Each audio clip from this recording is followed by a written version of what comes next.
তো কতটা খারাপ সিচুয়েশনের মধ্যে দিয়ে আমাদের যে অনশনটা চলছে সেটা আমি আপনাদেরকে হয়তো মানে একটা এক্সাম্পল দিলে আপনারা বুঝে যাবেন। কাল রাত্রেও টয়লেটে জল ছিল না এবং মানে পুলিশের কোঅপারেশন তো একদম মানে লো লেভেলে চলছে, এরকমই একটা অবস্থা, খুব খারাপ একটা পরিস্থিতি। তবুও আমাদের যতটা সম্ভব এটাকে ইমপ্রুভ করার চেষ্টা হচ্ছে। স্যার শরীরের অবস্থা কেমন বলুন, কন্ডিশন কেমন? শরীর তো আছি, এখন কোনো অসুবিধা নেই। আচ্ছা, তবে এখন আমাদের তো শেষ এটাই ছিল, এখন আমরা এটাই অবলম্বন করলাম। এখন সবার কাছে আমাদের একটাই বার্তা থাকবে যে আপনারা এরও দোষ না দিয়ে আপনি নিজে স্পটে আসুন, নিজেই বুঝতে পারবেন যে আমাদের পরিস্থিতি বা আমরা কোন জায়গায় আছি। সবাইকে এটাই বলবো, আপনারা সবাই আসুন, আমাদের শেষ চাকরিটাই আমাদের দরকার, আর কিছু আমাদের দরকার নেই। চিন্ময় কিছু বলবি? শরীর কেমন? শরীর ভাই আস্তে আস্তে দুর্বলের দিকে যাচ্ছে। আচ্ছা, আর আমাদের আমাদের স্পেশাল কোনো মানে আমাদের পিটিশনারদের জন্য কোনো বার্তা? বার্তা একটাই যে দেখছেন এখানে 10 জন আপনাদের হয়ে লড়াই করছে, যারা অনশন করতে বসেছে। মানে আমরা আমরণ অনশনের দিকে অগ্রসর তো হয়েছি, তো সেই জায়গায় একটাই বার্তা, এখানে অনেকেই আছে যারা আমাদের সমর্থনে, আমাদের শিক্ষক শিক্ষিকারা রয়েছেন। আপনারা যারা বাড়িতে আছেন তারা আসুন, কারণ এই তো সময়, এই সময়ে এখন এটা না হলে তো হবে না। আমাদেরকে এই লড়াইটা এইবারই এই যে আমরা অগ্রসর হয়েছি, একটা বড় স্টেপ নিয়েছি, সেটাকে আপনাদের সমর্থন ছাড়া আমরা এগিয়ে নিয়ে যেতে পারবো না। এই চেয়ারম্যান, এসএসসি বা রাজ্য সরকার তারা কিন্তু পরীক্ষা নেওয়ার জন্যই উঠে পড়ে লেগেছে, রিভিউটাকে কিন্তু কোনো মতেই গুরুত্ব দিচ্ছে না। এটা ভালো করে বুঝুন। আমরা যেটা পাটিচ্যোগ করছি যে রিভিউ আমরা ফাইল করেছি ঠিক আছে, কিন্তু তাদের দায়িত্ব সব থেকে আগে, তারা কিন্তু এই রিভিউটা কত গুরুত্ব দিচ্ছে না। গুরুত্ব যদি না দেয় তাহলে কিন্তু বিপদ। এবং ওই পরীক্ষা নিয়ে সমস্তটাকে ধামাচাপা দিয়ে যারা পেলো না তারপরে কিন্তু হাতে বাতি নিয়ে ঘুরতে হবে। তাহলে এখনই সময়, আমরা অনশনে বসেছি, আপনারা আমাদের সমর্থনে আসুন। যদি না আসেন তাহলে কিন্তু পরীক্ষা দিতে হবে। আর পরীক্ষা দিয়ে যেটা একটা ষড়যন্ত্র চলছে যে মানে অন্যদের চাকরির ব্যবস্থা হয়ে যাবে টাকা দিয়ে, আবার স্বচ্ছভাবে যে হবে তার কোনো গ্যারেন্টি নেই। আর আমরা যারা যোগ্য, পরীক্ষা দিয়ে তো পাবো না, উল্টে আরও পথ প্রশস্ত হচ্ছে যে টাকা দিয়ে অন্যরা পেয়ে যাবে, আপনারা খুব কম সংখ্যক হয়তো চাকরি পাবেন।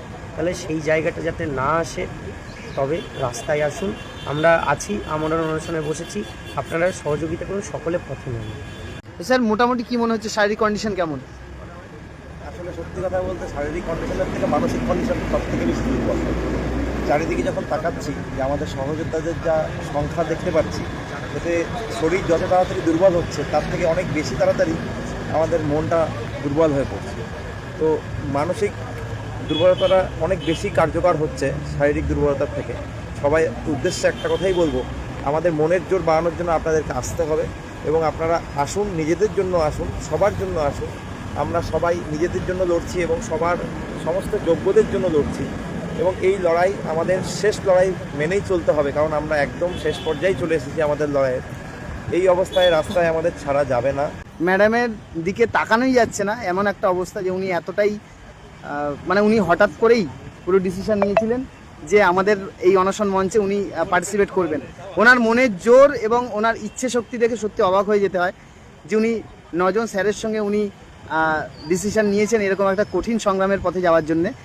তো ম্যাডামের কাছে জেনে নেবো যে আপনার শারীরিক কন্ডিশন কেমন? শরীর এখনো পর্যন্ত ঠিকই আছে।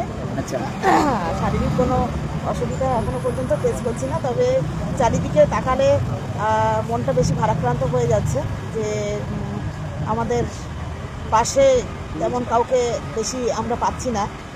তো সেই জন্যে আপনাদের উদ্দেশ্যে একটাই কথা বলবো যে মন যদি দুর্বল হয়ে যায় তাহলে কিন্তু শরীর আরও তাড়াতাড়ি ভেঙে পড়বে।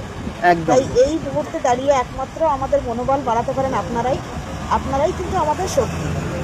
তো সেখান থেকে দাঁড়িয়ে আপনারা প্রত্যেকে আসুন, অন্তত আমাদের পাশে থাকুন।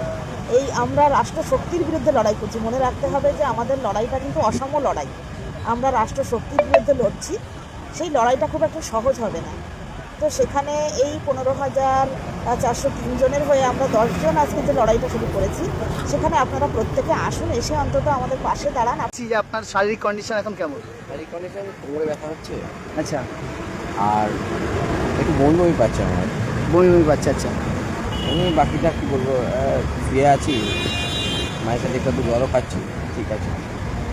শরীর মোটামুটি তো মানে অনেকটাই দুর্বল, মানে কালকে আমি দুর্বল আপনাকে তো অবশ্যই। গতকাল আপনাকে যেরকম দেখেছিলাম 19 ঘন্টা আপনি টানা, মানে এভাবে 19 ঘন্টা আপনি পার্টিসিপেট করছেন অনশনে, এটা সত্যি অভাবনীয় একটা ব্যাপার।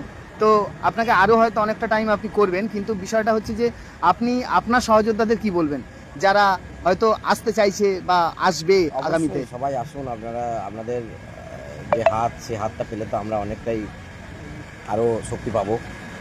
আমি চাই সবাই আসুন, আপনারা পাশে থাকুন, সেক্ষেত্রে আমাদের মনোবল আরও বাড়বে, আমরা হয়তো আরও বেশি লড়তে পারবো।